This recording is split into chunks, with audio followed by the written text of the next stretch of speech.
I'm Rachel, here with my cat Leia, and I want to talk about my favorite reads of 2016 and my most anticipated books of 2017. I have 4 books per each topic, so let's get started. My runner-up, or I guess number 4 in my favorite reads, is The Long Way to a Small Angry Planet by Becky Chambers. I'm very taken with the subgenre of literary speculative fiction, as you might see in a little while, but this is straight up sci-fi. I first heard about this book on BookTube, where both SFF and literary fiction vloggers were singing its praises. This is a very character-driven novel about the crew of a wormhole tunneling spaceship sometime in the future, when we humans have largely left Earth and are now part of a Star Trek-style galactic commons. TV references come up a lot when we're talking about this novel. Lots of people compare it to the cult classic Firefly, but I, and even the author, compare it to my favorite TV show of all time, Farscape. I'll link Becky Chambers' blog post about that down below. It's a very multicultural and inclusive novel about how to get along with sentient beings who share different values than you. People interested in diversity representation would likely appreciate this novel for its mostly progressive humans, easy acceptance of multiple sexualities, and then there's the aliens who are completely different ethnic and cultural norms. The most important thing is that Chambers does all of this without making it feel forced or preachy or dogmatic. It just seems like good diplomatic practice when you're one small species in a large galaxy just trying to get by and maybe make some friends. The second book in the series, A Closed and Common Orbit, won't be out in the US until March, but I have the UK copy here! Oh yeah! I read this book earlier this month and I loved it. I'll leave a link to my review down below. Sadly, this means I'll have stars knows how long to wait until Chambers comes out with her next installment in the Wayfarer series. Alas. Coming in at number 3, I have one of those literary speculative fiction choices, the last one by Alexandra Aliva.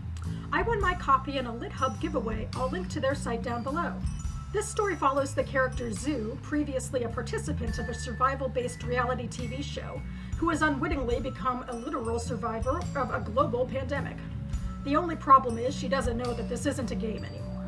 The book has been heavily compared to Station 11, and I wonder if that's why some other folks were ultimately disappointed by it. Let's face it, the pandemic future just isn't all that interesting. What made Station 11 interesting was that Emily St. John Mandel staged her action 20 years into the future, after society was starting to rebuild. Now we're just in a panic and triage situation. Some people were frustrated with how long it took Zoo to realize that she wasn't in a game anymore, but personally I found that to be rather believable. I mean, if your two options are that you're in a sadistic reality TV game that you already signed up for, versus one of the lucky survivors of a pandemic that shot up out of nowhere and killed millions within days, then what would you think was going on? Beyond all of that, I was very taken with Zoo's exploration of what is real and what is false. That was the part that reminded me of Station 11, piecing together reality in an altered world. But more than Station 11, this book reminded me of The Hunger Games. The first half of the book, which deals with the filming of the reality TV show and the internet community responding to the airing, is all about the danger of propaganda.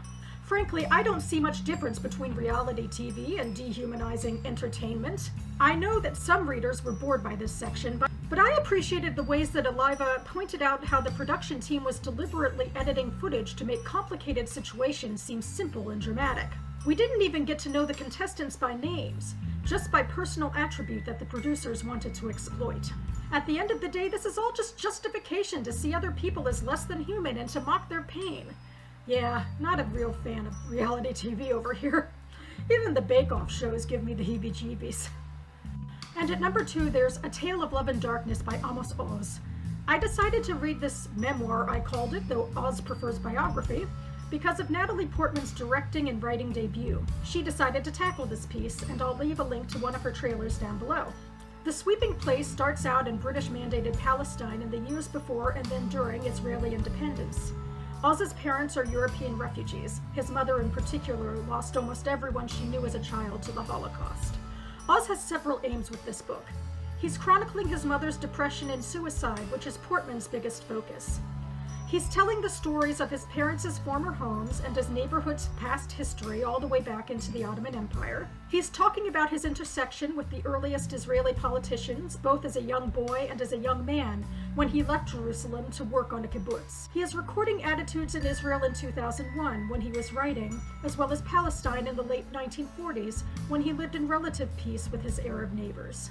And he's positing the thesis that Jews and Arabs are both victims of European persecution and colonialization. But instead of finding common ground, they continue to blame each other. It's a complicated, sweeping, and deeply empathetic work. It made me feel better about the world to read it. And finally, my favorite read of the year is The Empire of the Senses by Alexis Landau. I wanted to read this book since I first heard about it because it deals with German Jews in World War I in the 1920s. This is largely forgotten history for us. It ties in pretty well with the Oz book too, because Palestine was one of the only places where European Jews could find sanctuary from the events that were just starting to percolate in this novel. Where is home? Both of these works are asking to an extent. The German Jews in this book believe that they are assimilated enough that Germany will be their home, but by the mid-20s they know that something is starting to go wrong.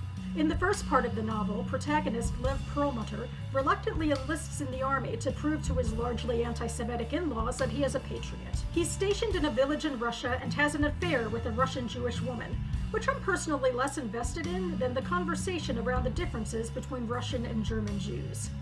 German Jews feel safe and assimilated, while Russian Jews are turning to socialism because they do not. Under the Tsars, they are not citizens and are constantly subject to violent pogroms. Perhaps this is slightly foreshadowing of the second part in the 20s, when the Perlmutter family starts to break down. The two members who define themselves most as Aryan, matriarch Josephine and her son Franz, are deeply sexually repressed. Franz is a closeted gay man who joins the brown shirts to stake a militant nationalism and feed his frustration about his father's heritage. Josephine, who longs for the bygone romantic days of the Austro-Hungarian Empire, was sexually abused as a child and starts an affair with her psychoanalyst. Meanwhile, the daughter, Vicky, is embracing the new and the modern, from jazz to Zionism when her boyfriend expresses an urge to move to a socialist kibbutz. And Lev is just trying to make sense of it all while his forbidden love story from the war suddenly creeps back into his life. It's beautiful, tragic, and surprisingly relatable. When the Perlmutters were together, they didn't seem like dramatic stereotypes, but like family members who just didn't know how to connect with one another. There's an epilogue which takes us past the time of the Holocaust. I won't spoil anything except to say that it gives the novel the fantastical feel of describing a lost world, unknowingly on the brink of ruin. Landau's historical research certainly impressed me as much as her characters did, and I'm looking forward to seeing more from her. This part of the video will be much shorter, I hope, my anticipated releases. I'm mostly a backlist reader gal, but these four stood out to me. Coming out on January 17th is Human X by Han Kang. Guess what, everyone? I just won this book through the Goodreads giveaways. This is only the second book that I've ever won through Goodreads ever. I'll leave a link to their main page in case you see a book there that you'd like. My copy should be arriving in the mail in a few weeks. Han Kang is most well known in the Western world for winning the Man Booker International Prize last year for her novel The Vegetarian. But personally, I was more intrigued by her next book to appear in English translation, which I heard about on the Books with Jen podcast. This novel chronicles a violent student uprising in South Korea. So I'm intrigued to learn about a piece of history that I'm unfamiliar with, but then there's more. She's also doing it with multiple perspective POVs, probably my favorite type of narrative. Looking forward to seeing the various sides of this event.